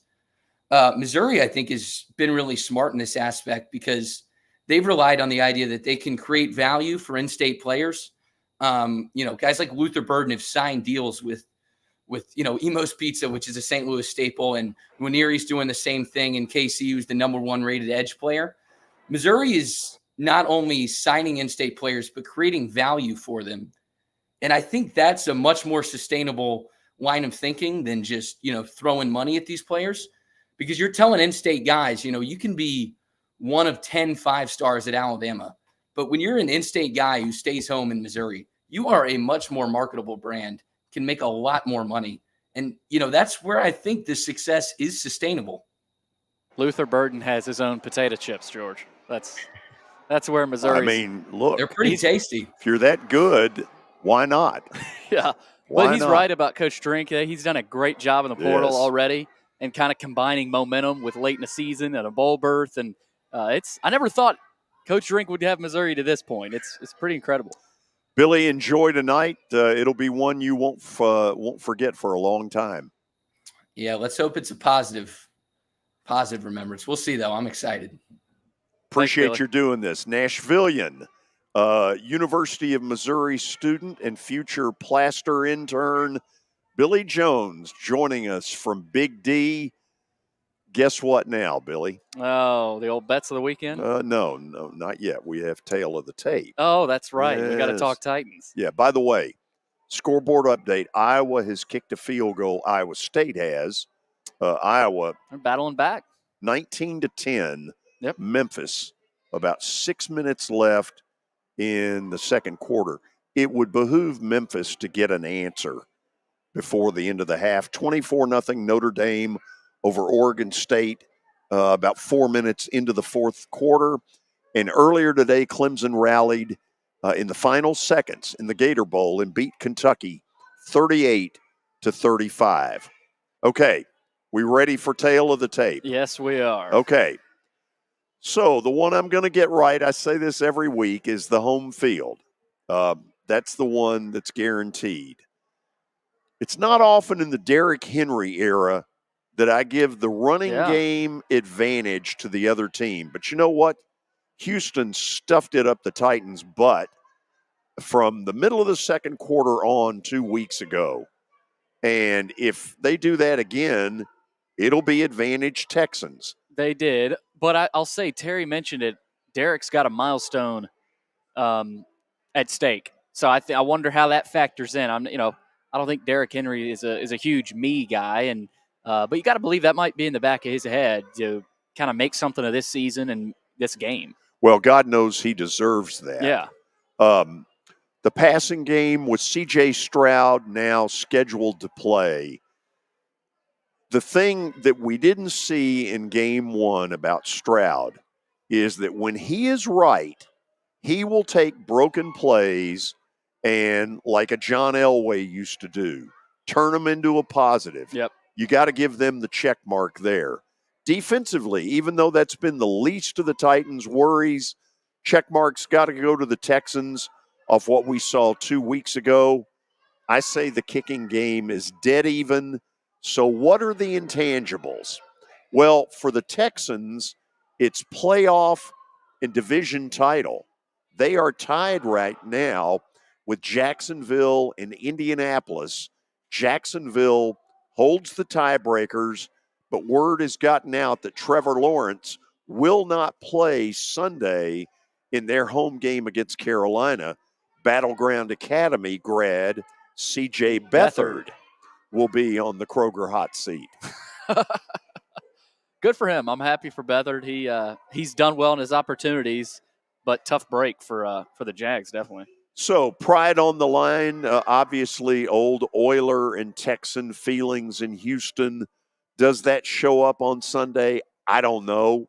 I can't figure this team out.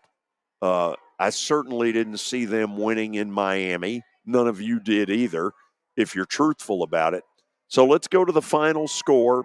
Doesn't mean I'm right, but this is what I think. Texans by 10. What's the line? 3.5, 3.5. Just like every other NFL line. Yeah, I say that, though. That was when they didn't know what Stroud's situation was, so it may well have changed. Right. And it might have changed considerably. Let me check that. Sometimes the ESPN may lag behind. They do have their own, sports book now with ESPN Bet. Yes. So they're probably doing a little bit better job of that. Let's see. Texans by 4. Yeah, not much of a change. That's surprising. No. Okay, we'll go to the break. And that usually happens pretty quick, right? I mean, normally, yeah. Yeah. After the break, we'll give you my predictions, my bets of the weekend, and we didn't get the little bitty games. We went to the big boys. Stay with us. Family owned and operated for more than 2 decades, Alaco Fine Wood Floors is Nashville and Middle Tennessee's choice for premium quality hardwood floors. Since 1995, Jimmy Alaco and his army of employees have embodied the approach of taking pride in one's craft and providing superior customer service, growing from a one-man shop to a team of 23 professionals who share the founder's passion for quality craftsmanship and customer satisfaction. If you are interested in contacting them, you can find their headquarters at 2505 Winford Avenue in Berry Hill, or give them a call at 615-356-0303. Again, that's 615-356-0303, or log on to alacofinewoodfloors.com. Alaco Fine Wood Floors, serving Middle Tennessee's hardwood flooring needs since 1995.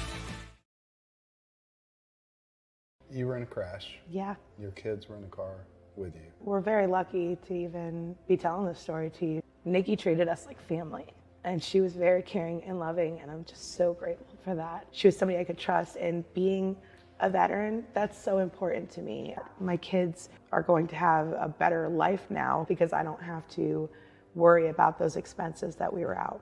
Your family has really created a legacy of trust, and I would recommend you to anyone. Over the years, more men have started to seek help for hormone deficiencies and imbalances, and Dr. Jeffrey Lodge and wife Daphne, along with their experienced staff, give men the treatment required to improve their quality of life, improve your immune system, energy level, cognitive function, and more. There's no better time to achieve a healthy lifestyle. What are you waiting for? Give Cool Springs MD a call today for an appointment at 615-486-3458 or visit the website coolspringsmd.com. Venture Express has been helping people in this area for more than 40 years. They're headquartered in Murfreesboro with over 30 years of dedicated fleets involving production, manufacturing, and corrugated experiences. They're an asset-based company with over 700 tractors, 4,000 trailers, and 800 drivers. If you need their help, dial them up 615-793-9500 or log on to ventureexpress.com. Star Physical Therapy was established in 1997 with one great mission: to serve. If you're hurting, don't wait to receive physical therapy. You don't need a referral to see their physical therapist, and early morning and evening appointments are available. Make the call to 615-673-1420 and get rid of that pain. Star Physical Therapy, the official health provider of Football Friday.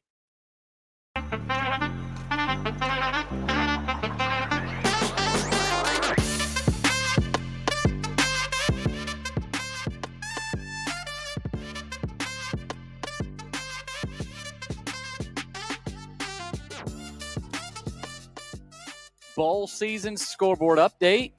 In the Liberty Bowl, Memphis leads Iowa State 19-10 with 2.5 to play until the half down in Memphis. And Notre Dame leads Oregon State 26-0 with about 10 minutes to play in that one out in, where is that? El Paso? El Paso, Sun Bowl. Sun Bowl. All right, Placer's Bets of the Weekend. That's what it's time for now. Brought to you by Bart Durham Injury Law. Best in the business. Give them a call, 615-242-9000, or log on to bartdurham.com. First, let's check out what happened last night. Oklahoma just didn't have it last night, at least late there. They kind of collapsed late. No, that was early, early and real late. That was disappointing. Meanwhile, Memphis, something bad just happened, George? Well, they went for it on fourth down from Iowa State's 38 and didn't make it. And so they turned the ball over to the Cyclones, if you're watching us live, with about 1:40 in the first half. They need to take a lead into the intermission, a decent-sized lead. They do, or else it could get iffy. Meanwhile, could get really iffy. Notre Dame has scored again on Oregon State to make it 32-0. Wow. Oregon State did not have either of their first two quarterbacks, and yet the third quarterback has seen a lot of playing time in the past. Yeah. This backup this for Notre Dame looks like a team that didn't want to be there. No, they didn't. I thought it'd be the opposite. I didn't think Notre Dame would look like they want to be there, but credit to Coach Freeman and what he's been able to do today for Notre Dame. And Steve Angeli looked really good, just drove it down the field in 3 plays, 72 yards. So Notre Dame all over Oregon State now 33-0. Okay, so I got 2 wins. Of course, Billy only wanted to let you know about the one loss. I'll let you know about the wins. Yes, my bad. Kansas State, a fine pick. It's funny. The Brownies, way to go. Okay, let's get to the important stuff. Let's start with tomorrow, the Peach Bowl in Atlanta. All of us are starting to believe that Ole Miss is at a level to compete with Penn State. Maybe they are, and then maybe they're not. I remember a year ago going strongly on Utah and I got my hat handed to me. I'm taking Ole Miss, but I'm also saying be very careful about Hotty Toddy, because Penn State is still Penn State. Yes, they are, and that's a tough line, 4.5. You saw today Clemson was favored by 4.5. They won by 3.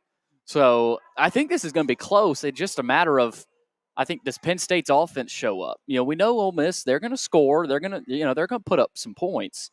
Can Penn State keep up? That's a question, because they'll play well on defense, I think. But who knows? These bowls are tough to predict. Both teams should be ready to play, though. I mean, if anything, at the very least. So let's go to the next one, which is one of great interest here. The line's dropped to 6.5 because no Joe Milton and instead Nico. Mm-hmm. To me, the question is this. Can Tennessee get to 21? Because Iowa has no reason to expect to get any more than barely into double digits. Their offense sucks. It's awful. It is abominable. If Tennessee can get to 21, that line will work. I mean, you might even – what's the over-under on one? I haven't seen that. Have you seen that? I have not, but I can find it here pretty quickly. It might be fairly low. This game's on Monday, Tennessee, Iowa. Over-under 35.5 is what I'm seeing on ESPN. And wow, is that it? Yeah, I may go under. Holy cow. I mean, Iowa, I think, is undefeated. Iowa games are undefeated in the under. They play a lot of low-scoring ones for sure. But their defense is really good. Listen, for them to have won 10 games with that crappy offense, kudos to their defensive players. Yeah, speaking of defense, this is not going to be easy for Nico. This is a good Iowa defense. But still, Tennessee, you got to beat Iowa here. I mean, you can't lose to Iowa. Now, let's get to the big one. There's a reason that Michigan's players groaned when they heard they were playing Alabama. Yes. They're not pumped about this matchup. They know how dangerous Bama is, and they know how dangerous Jalen Milroe can be. Like a lot of you, I'm going Bama. I'm going Bama too. Don't overthink it. It's Nick Saban against Jim Harbaugh. Now, this one might surprise you. I'm taking Texas. I think the key to this game is, can they get enough pressure on Michael Penix? Yeah. If Penix is allowed to sit back there and look over here and look over there, they're in trouble. I agree. I think Texas can. That's an SEC defensive line. They got a lot of athletes. They got some monsters up front. They got athletes on the outside. I think Texas might just out-athlete Washington. You're going to see a rematch, Texas and Bama. Again, I think both these matchups are close. I don't see a blowout. Do you? No. No, I see something like 34-27. Yes. Kind of game. Yeah. Okay. Those are the college ones. Ole Miss, Tennessee, Bama, Tejas. Hook them. Now to the pros. Yeah, why not? Tampa Bay. They're just better than New Orleans. Their offense is better. Baker has revived his career, which might be Russell Wilson needing to put a phone call into Baker and say, tell me how you did it. Yeah. They can clinch a berth with a win or a tie, I guess, combined with a Falcons loss to the Bears. So. And if Tampa were to win, they're likely to host Dallas for the second year in a row, even though Dallas will be at least a touchdown favorite. Something scares me about this game with the Saints in this spot, though. Well, defensively, they're really good. Yeah. Offensively, they've got nothing done. I can't figure it out. Yeah. Now, here's the one that'll surprise you. Everybody's jumping all over Baltimore right now, and rightfully so. They kicked the crap out of the 49ers, shocked us all. Mm-hmm. But now they've got to get back off the mat in a short week to get to Tua. It ain't going to be easy. No. Take Miami in the points. Up in Baltimore, it's going to be cold. It's going to be chilly. No Jalen Waddle for Miami. But you still got Tyreek Hill, and you got Tua. So for Miami, that's all you need. And as they say in Animal House, you got your milk. You got your milk. Yeah. Okay, we are done. Our final show of 2023. When we come back next Tuesday, it'll be Happy New Year. No show Monday? No. I'm kidding. No, even I'm not that heartless. Anyway, for all of you out there, number one, Happy New Year. More importantly, if you're out New Year's Eve, drive safely. Do not drink and drive. We want you back safe and sound when we come back next Tuesday. Happy New Year, everybody.